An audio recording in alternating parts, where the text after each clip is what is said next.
Hi everybody. Yesterday, Artemis has just realised what Holly might be trying to do. Break through the floor to reveal some earth, to plant the acorn and restore her magic.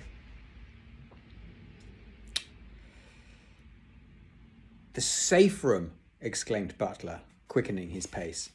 His instinct was to go in all guns blazing.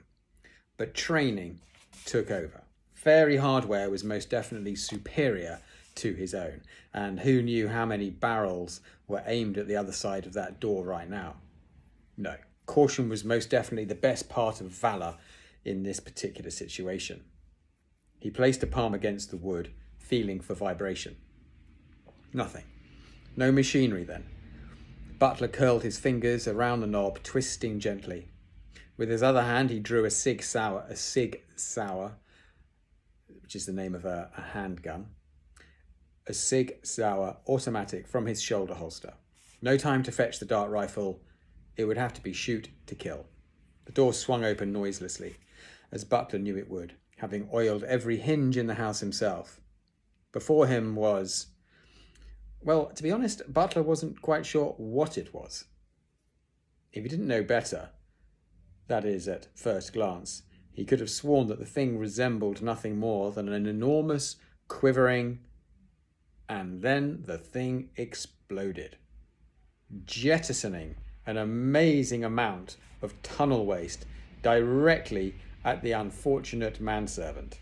It was like being battered with 100 sledgehammers simultaneously.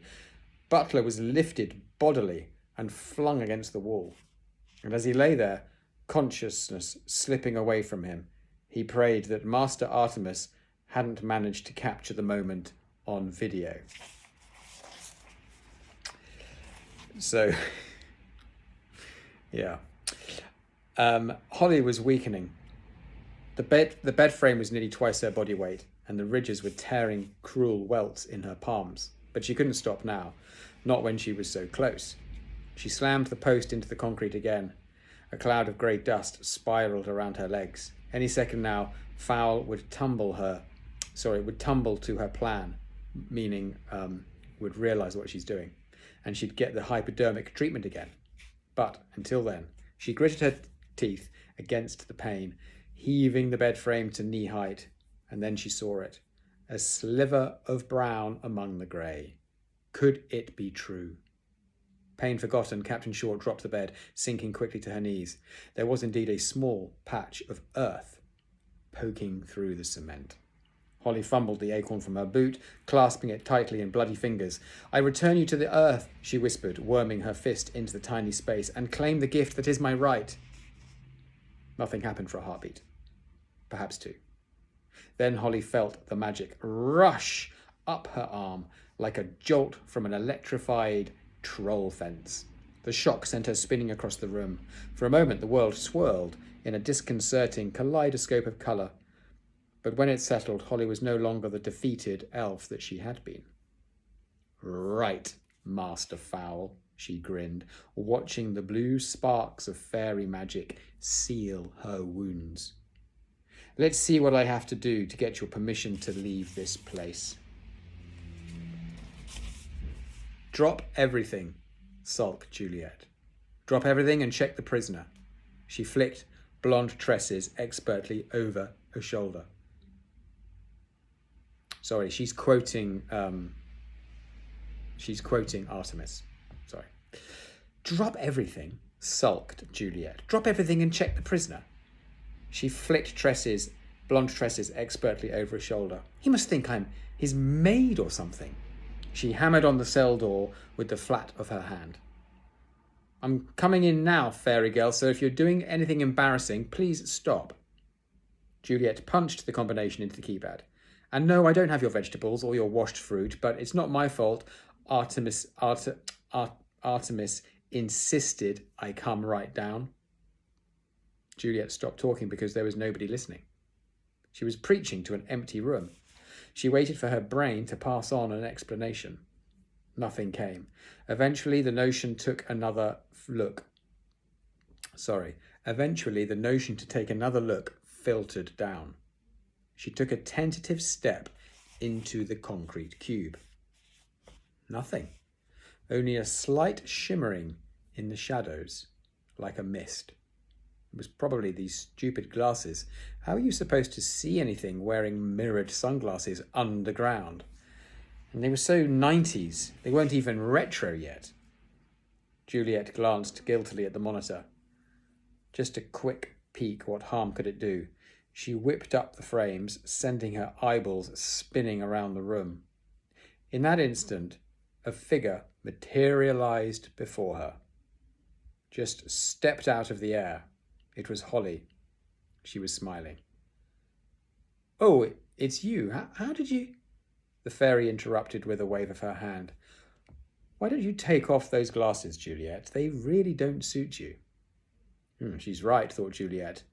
And what a lovely voice, like a choir, all on its own. How could you argue with a voice like that? Sure, caveman glasses off. Cool voice, by the way. Do, re, mi and all that. Holly decided not to try deciphering Juliet's comments. It was hard enough when the girl was in full control of her brain. Now, a simple question. No problem. What a great idea. How many people in the house? Asked Holly.